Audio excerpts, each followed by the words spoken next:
Welcome to the Eyes Up Mindset podcast, where we explore what it means to grow daily and find our best in every aspect of life. Welcome to another episode of the Eyes Up Mindset podcast. I'm John Shirkey here with my friend, my co-host, Jamie Wagner. As always, Jamie, good to see you. You as well.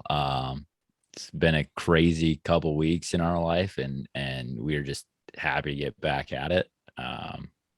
Yeah, crazy, and congratulations. For those of you who don't know, Jamie and his wonderful wife, Callie, welcomed baby number 2 to the world. Yeah. So congrats, my man. little baby boy. Now we got one of each, and we're excited like crazy. It has its own challenges having a newborn in the house with a 2-year-old. We have talked over and over, Jamie, about how this journey of mental skills, performance, right?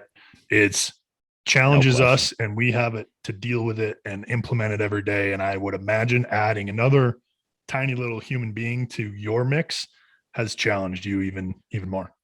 Well, today even, right, I had this moment where it's like, okay, I know and I understand this thing, but I'm still like emotionally not dealing with it terribly well, right? I know that there can be this problem when you introduce a new child into your house with the child that your 2-year-old, right? It's gift. Yeah. And so I was challenged by that, like, because my response wasn't what I wanted it to be. You know, I responded in a way that was, and like, what a tremendous opportunity to just step in and say, okay, how do I want to respond in the future? But I don't think I would do that if I wasn't constantly having these conversations. Like, I wouldn't have been aware that I didn't want to respond that way, or I would have felt shame or guilt about it. Like, I felt bad. I didn't want to do that. And now I can address it, just having some awareness of the problem, the issue, that my thinking emotional response. Now I get to check myself the next time it happens. And, like, it is a process. This whole thing is a process. And we talk about that today with our guest, who, you say it when we bring him on. We've been talking for a long time about having Jeremy Christensen on. And we were right to think it, because he brings it, and he brings it in an awesome way. Yeah, no, back to what you were just saying though, logically we can know, right? We can have the information, and we've talked about this before, but I had this conversation with the coach the other day, and he's like, logically, I know that I'm getting to this point. How do I change it? How do I do it differently? Right. And that's hopefully what these conversations are about. And I think Jeremy gave us a little bit of that in some different areas today. And you're right. He brings the good juice, and we appreciate him for not only, coming and being a guest, but we've had lots of conversations long before the podcast started about football and track and life with him. So good stuff. Yeah, and he's been growing us for a long time, right? Is what it boils down to. He's been growing us for a long time, and that's why we've kind of said, hey, he needs to be on at some point, and just happened to be an opportunity to get him and his voice to grow the rest of you as well. So incredibly grateful to him, and we had a great time. Excited to share it with you, Jeremy Christensen. Here we go. Jamie, this is a guy that we've talked about having on our podcast from the very beginning of when we started doing podcasts. And we said, hey, who's a coach that gets it, that buys into what we believe to be great about youth sports and the experience that kids can have? Jeremy Christensen, high school football, track, strength and conditioning, and certainly a friend of ours. Welcome to the podcast. Yeah, happy to be on. Long-time listener, first-time caller. I appreciate also that you have, if you're watching this on YouTube, Coach is a Concordia Cobber. And in the pecking order of, the MIAC, I guess we're more accepting of Cobbers than some of the others. But I appreciate that you hid that helmet behind you so no one can see it. You're welcome. So, Jeremy, you and I have crossed paths quite a bit, because the track, we're in the same section for track. We work together for football, and we've had some amazing conversations around what it means to be a coach. I'm gonna start big, and we can get a little bit granular, but in your world, what does coaching mean to you, and what is your goal in that process? Well, I've been fortunate to be involved with coaching in a few different aspects. So you mentioned football and track, also a lot of the stuff with athletic performance, strength and speed, conditioning, however you want to term it. And I kind of got my first taste of it when I was in college, as maybe you guys did too. I was a football athlete in college, so my springs were open, and I had been a track and field athlete in high school. And so I actually started coaching the javelin throwers, which, mind you, Minnesota doesn't have. So my experience was this. When I was in college with the Oak Grove track and field program, a couple other football players and myself helped out with their jab throwers. And I knew that was something that I wanted to do very, very long before that, which is why I got into education in the first place, just working with kids and passing different things down, whether it was sports related, whether it was just life related. I come from a little bit of an education family. My mom was a special ed teacher and is currently in her 40th year at my hometown high school. She's now in the title room as an aide, but she's been in education for her whole adult life, essentially. And I'm number 2 of 4 in our family, and older brother is a principal. 2 younger sisters are both elementary teachers. So sports, coaching, teaching, which I think oftentimes we can take those 2 words, coaching and teaching, and they're interchangeable, right? So been a huge part of my life for a long, long time. But I knew from an early stage, because I had good experiences with those mentors and those people as I went through school and through sports, I wanted to do that too. I wanted to be that person that could give back and continue to work with not only kids, but work with the sports and the hobbies of mine that I feel so strongly about. And to me, that's kind of what the purpose is, right? Like it's, we talk about the difference between goals and the purpose of an athletic program or of a coach. And our goals are to be as successful as we can on the field, on the court, on the track, whatever it might be. But our purpose, to me, and my purpose is I want kids to be better people when they leave our program. And that doesn't mean that I want them to be terrible when they get to us, right? We want them to start high, but finish higher. And, that's kind of, I think, what's so special about high school level sports and activities and just being a teacher in general, is that you get to work with kids from a very young age, and you get to mold them, and you get to model certain things that you feel are important to do. And hopefully they get to grasp onto that. And even if it's just one little thing and they take it with them, and they're better off because of it. That's the purpose of, what I want the programs that I'm involved with to have as kids go forward. So I want to take you back, because you said something, and Jamie and I talk about this a lot, where it's the word teacher and coach. And, as a coach, I think it's becoming more common to say, no, I'm a teacher of the game, I'm whatever. But that hasn't always been the case, right? Where it's like, oh, you have teachers and you have coaches. And so talk to me a little bit about what you see, how you see that label, that word of teaching as part of coaching. Well, I think they're one and the same, right? I mean, if you're a good teacher, you have the ability to take knowledge, take content, and transfer that to somebody else and help them to a mastery level, a proficiency level, and hopefully to a mastery level. Coaching's no different, right? Like our workbook might be a little bit different. Our subject area might be a little bit different. But to me, if you're a quality coach, and I'm not just talking about X's and O's, and we can scheme, and we could have chalk wars, and whoever has the marker last is going to win type of thing. But how you relate with kids, how you are able to take, like I said, that content and that knowledge and get that into somebody else's mind, get them to understand it, get them to comprehend it, and then they go do it. Well, that's teaching, right? So I guess I've always kind of looked at it that way. And that probably goes back again, like I said earlier, to the experiences that I had with some of the coaches that were, working with me, and teachers that I had as well.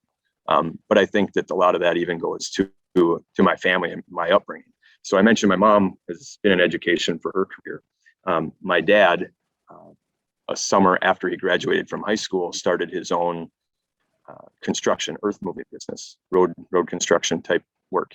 And so my mom's got 40 years in education. Dad now has 40 years essentially in a business that he started with nothing. He got grandpa bought him one dozer when he was 18 years old, and he's built that into a, family owned, very, very successful business. Well, teaching young kids how to work, how to relate with people, right? Talk back and forth. The customer is always right, and different things. All that stuff came into play for me. So it hasn't just been the teachers and the coaches. It's been the family that I've had around me too that's kind of helped mold that, I think. And that's extremely important. I'm able to relate with kids maybe because of some of that background that I have with dad and uncles working, whether it was on the farm or in the construction business, relate with kids in my classroom that maybe have no idea that that's something that I've done, and then now we have that connection. Same thing with sports. So yeah, I think they should be like this, teaching, coaching. That doesn't necessarily mean that every teacher is going to be a good coach or every coach is going to be a good teacher, but generally there's a correlation there. I think that those of us that have been involved with it see pretty highly. That's a little bit why I asked the question, because I knew that was the answer, because we've had this coaching is teaching, teaching is coaching conversation before. I think it's hard though, right? I think at times it can be incredibly challenging because being the head coach is more like management leadership at times, and the teaching role gets set aside, right? It becomes less than because so much stuff is urgent and not terribly important, where the teaching is so valuable, so important, so necessary, but yet we place it on the back burner at times. Did you ever feel that way? Is that something that you ran up against? How do you deal with that reality when you're in a small town and your staff isn't huge and you can't say, okay, you guys go teach, I'll do the rest of the stuff? Yeah.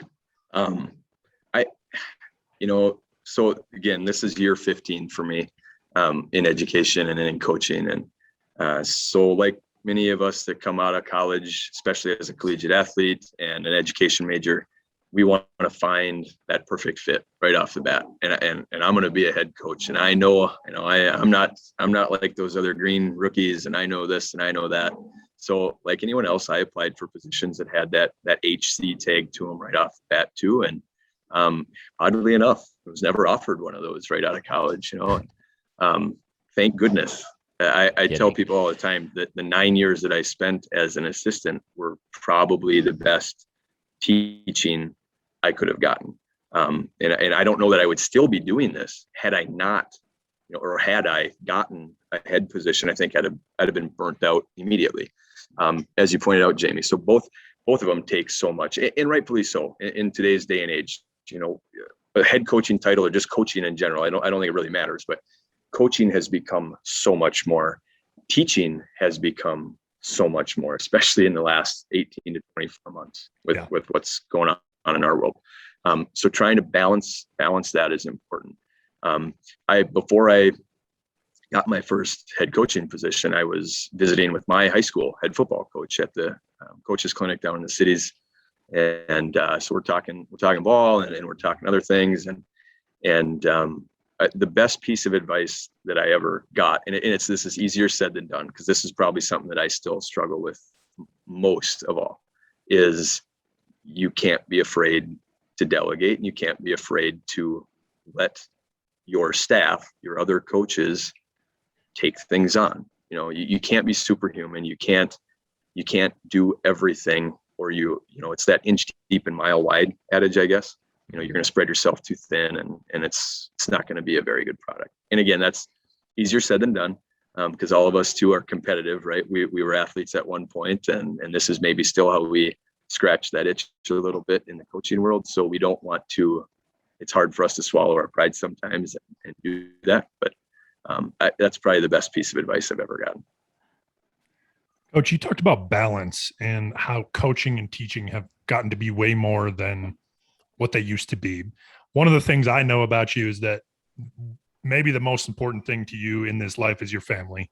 How do you balance being a head coach and the demands and all of that with coaching, and how do you make that a priority? Well, first and foremost, you outkick your coverage when you get married, and I definitely did that. All of us. That was Yeah, a you soft. gotta- That was a softball yeah, right yep. there, right on the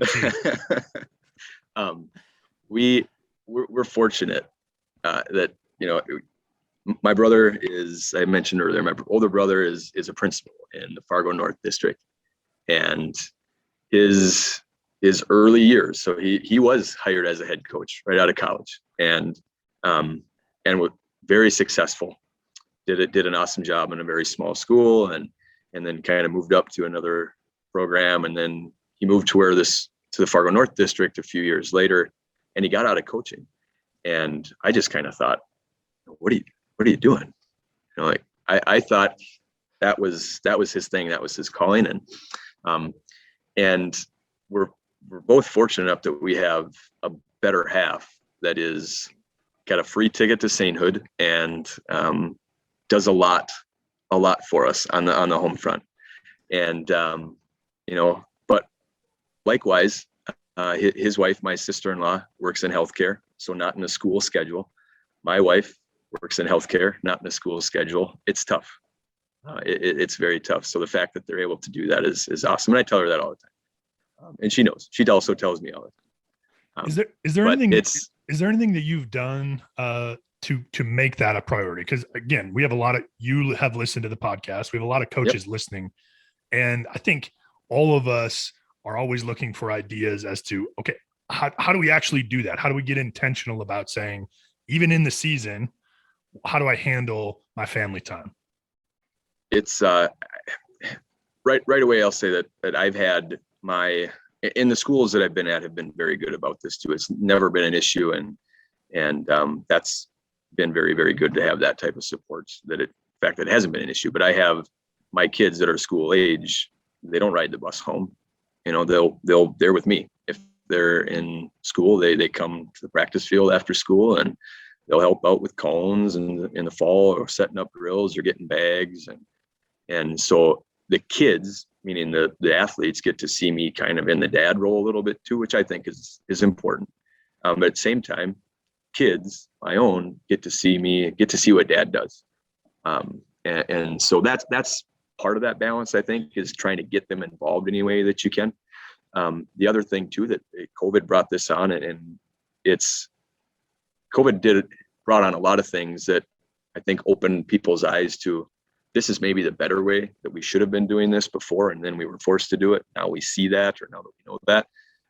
But as staff, coaching staff for football, for example, we don't meet in person on the weekends anymore. And we didn't have to do it before, but we did it because that's how we did it. And so now, having a Zoom meeting, you know, in the evening, I get to spend, not just me, but the rest of the coaches too, get to spend extra time, whether it be on a Saturday or a Sunday, with your family. And, you know, after the kids are in bed, or after you've had time, you know, with a meal with your wife or whatever it might be, then we can plug in the headphones and jump on a Zoom and still get accomplished everything that we need to accomplish. And so I think that's part of what's maybe helped that out in recent years with a lot of people, not just our staff or myself, but for a lot of coaches. I think that's so interesting. And it seems inane a little bit, like that's so easy, and that we didn't think about it, right? Yeah. But the biggest issue I experience when talking to head coaches, and I talk to a lot of them, is like how time balloons, right? This idea that everybody's always looking for your opinion or your thing. So it's after a meeting, it's, hey, can I get 10 minutes? And it turns into 25, or, hey, can I, you know, and like having really firm boundaries with that. A Zoom, we just shut the computer off, you know, like it makes it super easy. But having firm boundaries with that might be a tool that somebody can say, yeah, we still meet in person because we really value that time together. And we like, you know, not to say you don't like your staff. I mean, I know a few of them, I understand, but no, like, but it's being able to say, guys, like, when it's done, right? You can ask me tomorrow, chew on it, figure out the answer for yourself. Ask me tomorrow. We'll figure it out at practice or whatever. We don't need to have the answer right now. Let's not make that an additional hour of my time because you guys want to sit and chat a little bit. Like that's a really valuable thing too. So, and as coaches, regardless if we're talking football or basketball, softball, track, whatever, we all, if we're involved with it, we do it because it's it's an interest of ours, right? So we can all sit there and have those conversations. And that time goes by like that. Like, it's not hard for us to sit down and talk. We think it's 15 minutes, and my goodness, it's an hour and a half later type of thing. This is where my age is showing up a little bit. I think it was Jerry Kill, but we were at the MFCA clinic a number of years ago, and I believe it was Coach Jerry Kill, but said something to the effect of that I don't want any of my staff members to bring things home with. They should not be working on football or sports stuff at home. You get it done in the office, and you get it done efficiently, and you get it done in a timely manner so that you can go home. You can spend that time with the kids. You can spend that time with your family.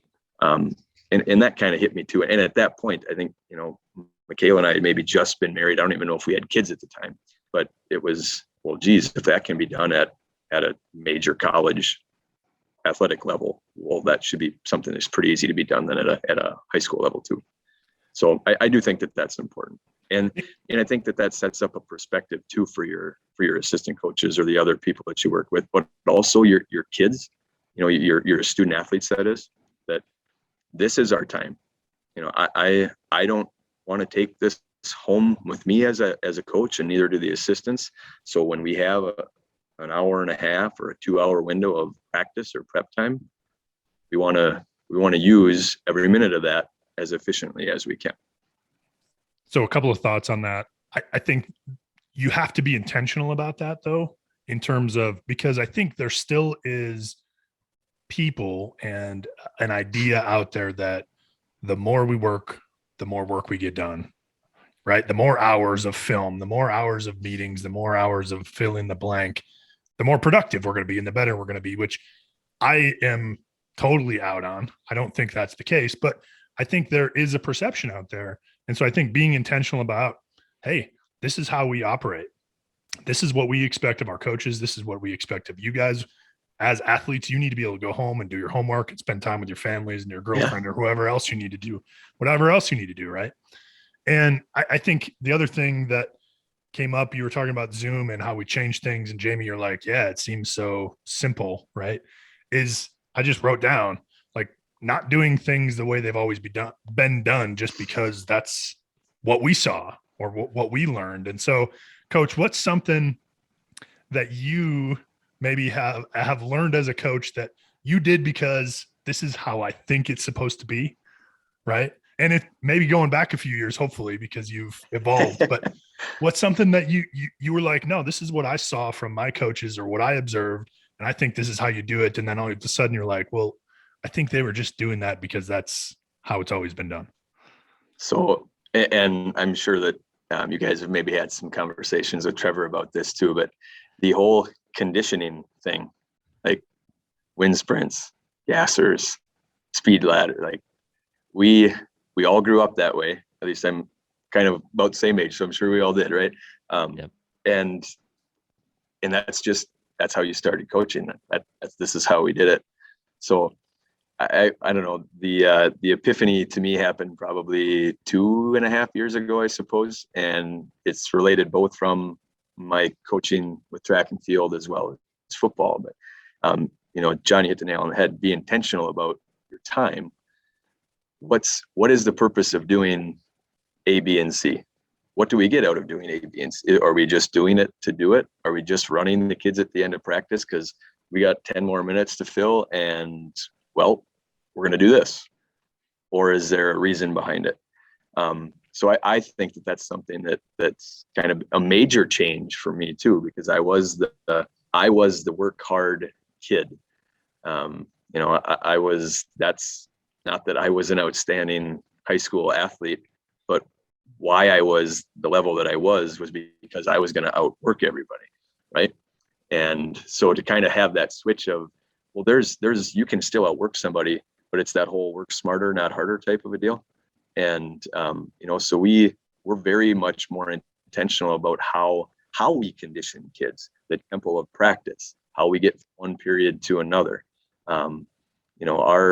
Our whole philosophy has changed quite a bit. And I can say because I am the sprint coach on the track program, but our sprint philosophy has changed a lot in the last couple of years with that same kind of mantra or adage. And that's kind of a feed the cats, Tony Holler type of a thing. But also give an example of that though. What was it and what did you change to? So we used to do what we call Laker makers.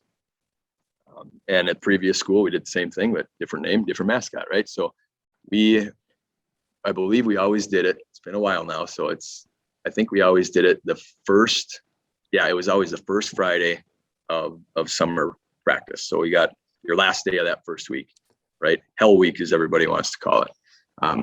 And so a Laker maker was, you start on a goal line and you sprint 10 and back, and then it's 20 and back, and you go all the way up and you come all the way back down. So your 100-yard ladder, so to say. I don't know what purpose that served other than it wasted time, or it spent time. I mean, we didn't think we were wasting time, but what did that do to make them a better football player, specific skill wise? Yeah. I don't know, other than show us how the kids that were in good shape dialed back, because they knew that they could do it. So I'm not going to push it super, super hard. I'm going to do just enough.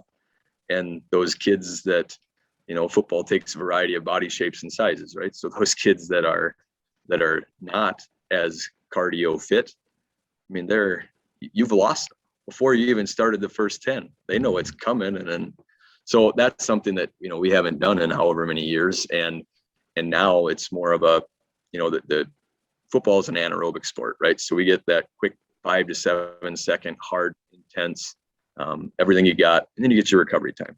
Well, that's kind of how we structure our practices, whether it's a drill. We don't do conditioning anymore. Even on our practice plan, it's not labeled as that. We call anything where we're actually going to be doing a sprint concept is a team sprinting.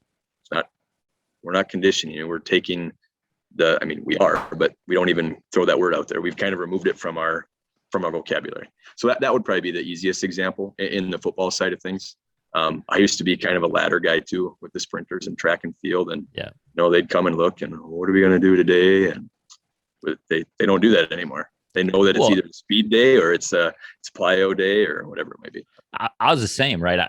I'm thinking as you're speaking, like how many times did my 100 and 200 meter athletes run more than 250 meters on a workout? Like there's almost no need, right? Mm-hmm. I mean, if you're a 200 meter athlete, maybe we need to push the barrier, right, to 220, 250 sometimes. Yep. But like if we're going to actually train at a high speed, why are we going faster than that? Farther than that? And like that's not high speed. Yeah, exactly. We stopped getting that speed development, that speed recruitment. We stopped changing. Like we stopped worrying about impact. We stopped worrying about where we are in form. Everything breaks down the farther we go, but we just do it because it's the thing that we've always done. And I'm just going to take what you just said and challenge the coaches out there, right? Where are you doing something? And maybe you need to change the language, right? I love that you talked about change the word, right? We're not even going to call it conditioning anymore. We're going to call it sprinting, because sprint mechanics, run mechanics, whatever we want to call it. Let's call it that instead of conditioning, because that's the value we're getting from this thing, is that we actually have to be good runners on the football field also, right? We have to know how to run and run well.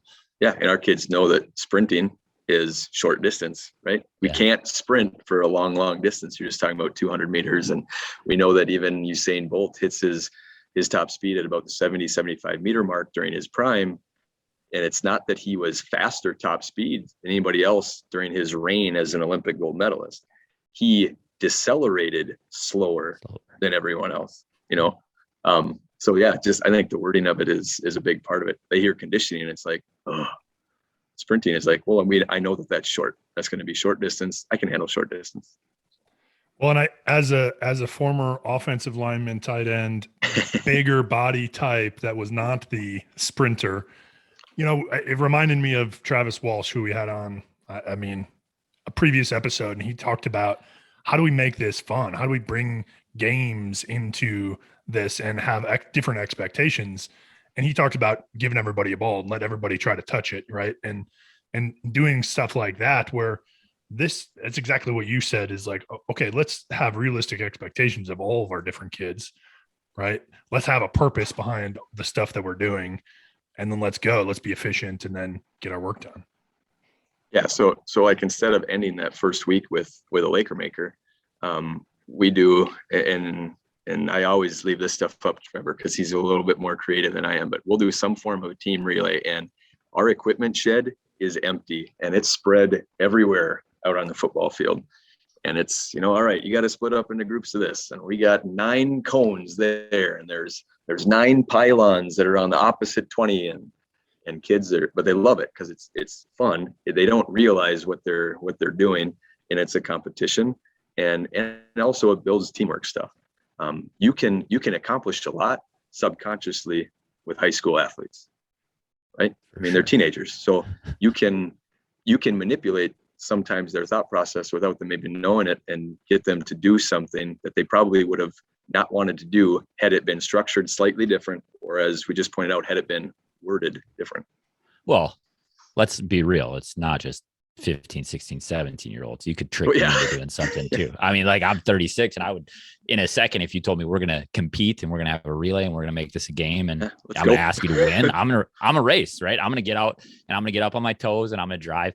Like, so much of coaching and teaching, let's go back to this idea, being able to transfer ideas, being able to transfer concepts to people, is being able to understand what is the purpose, right? Having the answer to why. And when you say we're going to condition, like, I can't honestly tell you, and my high school coach is a track coach too. And I love the guy. He's been on the podcast, great dude, but we would run, we'd have a 15-minute run at the end of practice around the football field. We don't ever run. Yeah. And he doesn't do that kind of stuff anymore either. Right. But we don't ever run for 15 minutes continuously in a football game. We run for 7 seconds, and that's a long play, right? If we sprint for 7 seconds, that's a long time in a football game. So we need to be able to find the purpose and relate it back to exactly what the skill is that we need to develop. And so, and I think the listeners can probably hear how many of these conversations we've had with each other, because it is so much in alignment, and we believe deeply in the same ideas. And I'm so grateful that you bring some of this stuff out, because to us, that's coaching eyes up, right? Is let's be purposeful and intentional about how we bring the skills that are needed on Friday nights or when we compete into the everyday of practice, rather than waste time doing a 15-minute run when we don't need to run for 15 minutes continuously ever. So, well, and that's I think the huge part, it's not just huge, it's probably the best part of high school athletics, right? Is that it's get kind of back to the very beginning here, the goal of successful, win-loss records, things like that. And then the purpose of, can you take what you have learned in a sport and either bring it to the classroom, bring it to the hallway, bring it home, bring it to your future place of employment. That's what I don't think you get anywhere else at any other level of athletics. I mean, I loved playing college football. Don't get me wrong. It was a blast, and some great relationships stemmed from that. But high school sports are different. And I think that's the reason why. At least I think that's the biggest reason why. So, Coach, that's a great segue to something I wanted you to speak on. We've had the privilege of working with you and your team for the last few years, even before the podcast. And one of the coolest things Jamie and I were talking about before you came on, it's incredibly humbling to have you guys. You have a postseason award. That's the Eyes Up Mindset Award, and you've given it out, I think, 3 times now or something like that. And so, first of all, thank you. That's incredibly humbling. That something that we are doing means enough that you're going to give out an award to an individual. But maybe talk to us a little bit about the award, and maybe who won it this year, or past winners, and kind of what that means. Because I think that's exactly what you were just talking about as far as the goal versus the purpose. Yeah. And so, it's been 3 years now, which is, we've had you guys working with our kids for the last 3 years. And we as a staff obviously feel that this information, this type of growth mindset and positive and eyes up stuff is really, really important. Not just for football, not just for athletics, more so for life, right? That how you bring it to the next part of the book, whatever your next chapter might be. We've done an eyes up board for the last 3 years, and we've had you guys in person. We've done some stuff with the kids that you guys have sent us to, and we've taken basically those lessons or those activities and almost like a teacher would, right? You're going through the classes work and things like that. And so we're looking at some of the stuff that the kids have actually done on paper. And then we look at how do they portray that? So like, is it just words to you, or is it walking the walk to you? And obviously, we've had a number of kids, student athletes for us that have really walked that walk. And so this year we honored two young gentlemen. We always do seniors. So we had two seniors. Really, the cool thing, Trevor is the one that presents this at our banquet, and we just did this the other night. And the cool thing is, and he brought this up just the other day, two very different kind of situations with these two award winners this year. One of them did not set foot on the football field at all this entire season, but has been a 4-year member of our football program. Due to some unfortunate injuries and nagging things, was never able to actually compete on a Friday. Got to the point where we practiced a little bit with him, but never actually got to set foot on the field as a senior. And that's tough. That could be a lot of kids could use that situation as a real negative situation, and they go route A instead of route B. This young man chose to go route B, and he still gave us 110% every day. Was a dual sport actually this year too. So COVID allowed some kids to, last year with how Minnesota football took place a little bit later in the fall, we had some kids that did cross country that were football players for us. We had some kids that did some soccer, and this young man tried soccer, and so he kind of found a niche there too. So he would go to soccer practice, come to football practice this fall, and he was like another coach on the field. As a senior, obviously been around, so he knows the schemes and different things like that. But always positive about it. Like, could have been very, very negative about it, but I was always positive about it. The other gentleman was a first-year football player, so had never really been around the sport. I think played in 7th grade, but hadn't really been around high school football at all. It was a brand new experience for him.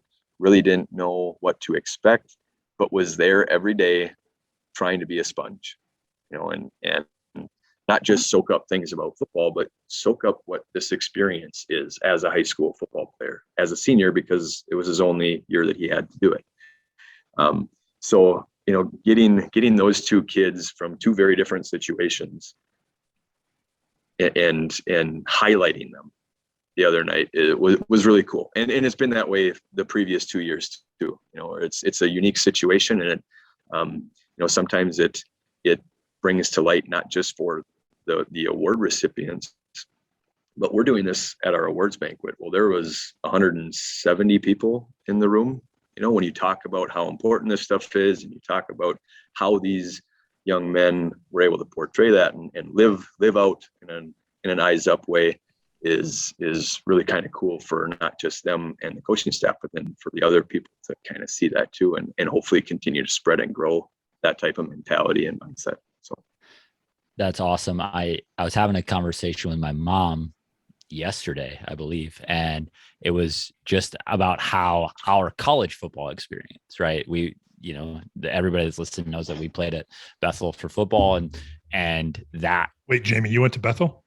Once I went for one game one time. Anyway, but she was talking about how much impact it had on our family and the families broadly of the athletes that went there, right? And how it opened the door to these conversations. It created an avenue to be talking about things that maybe aren't super comfortable to talk about, because now mom and dad are hearing them from the coaches. The kid is hearing it from the coach every day. And now there's a curiosity or a trigger or something. And now that conversation happens in a way that is maybe a little bit more organic, because the kid bringing it isn't likely to happen. Let's be real, right? Yeah. I mean, and so now there's just connection. And I think, to me, what does a successful program look like? It might not be the goals, the wins and the losses, right? We would love to experience that, right? And you and I and John have all had that fun of winning.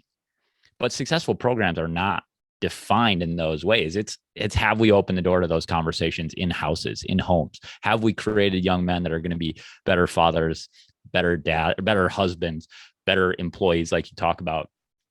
And to be able to highlight that, and especially when, you know, it might be that your best eyes up type kids are winning awards on, you know, at the high school league level or the conference level or the district level, whatever it might be. But being able to honor kids that maybe don't get those opportunities also is really cool. So it's like John said, it's an amazing thing that you guys are able to take what we do and then put it into your program also, which is a little bit mind blowing. But well, I think it's cool. something too that you know, good teachers and good coaches probably are doing, maybe without knowing that they're doing.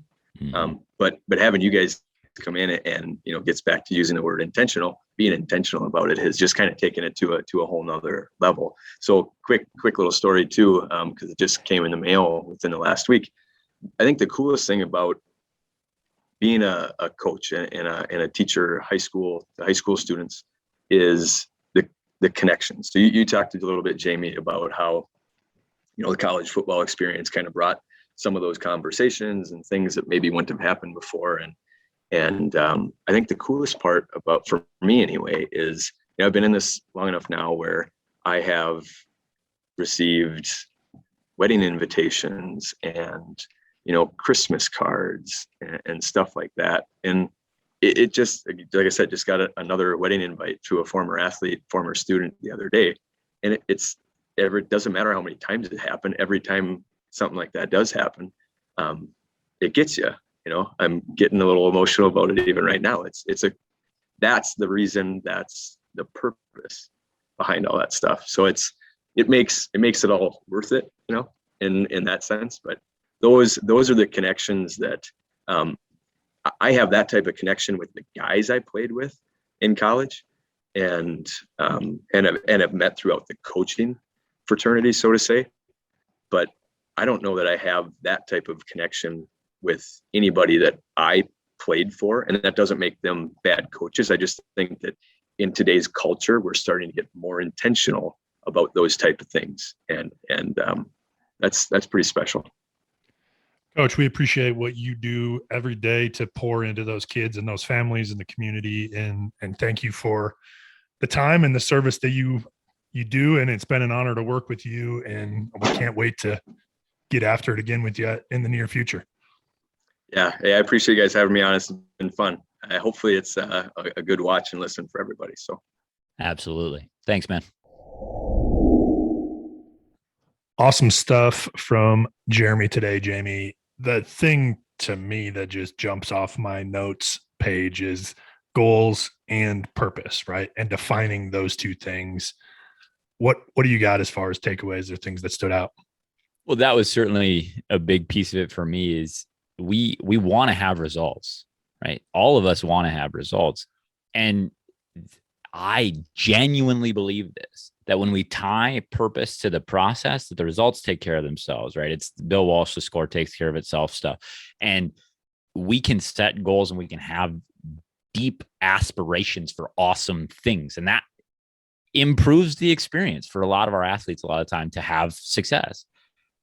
But genuinely, I believe this, and I've said it before, that when you do things the right way from a place of deep purpose, the goals kind of, you meet them, right? You have the types of successes that we hope for, and not right away necessarily. These are process-driven things, so it takes a little bit of time, and you got to have people that buy in. So if your athletes are, you know, if you don't connect with them, if you don't have a relationship with them, which has been the theme of so many of our conversations throughout the process, like, it's going to be harder for them to buy in. And so, like, all these things are just connected to results, which is, you know, unfortunately what a lot of these conversations end up coming down to with coaches. Well, how'd you do?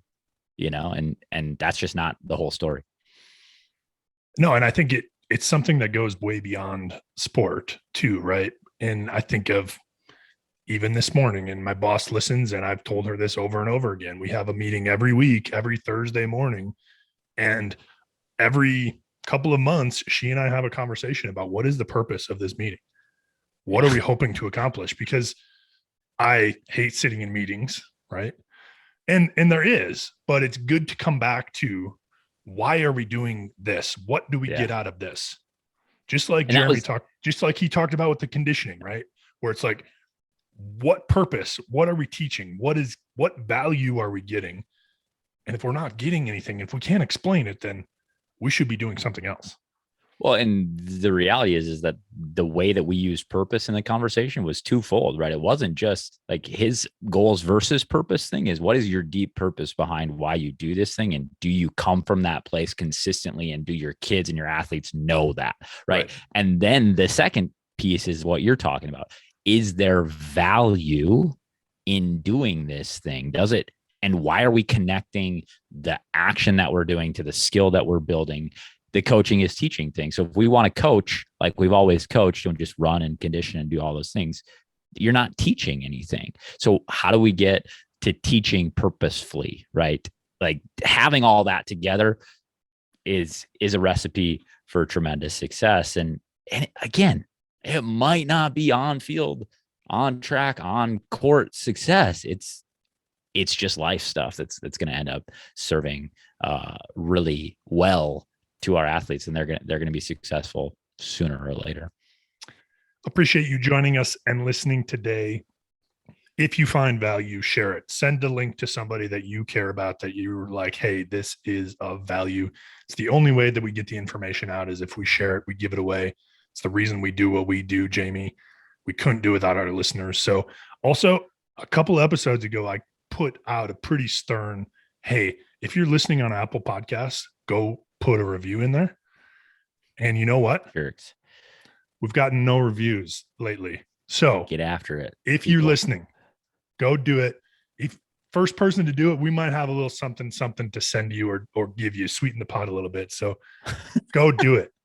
Just kidding. We love you. We appreciate you, Jamie. I appreciate you and what you bring and what we get to do together. And as always, Levi's up.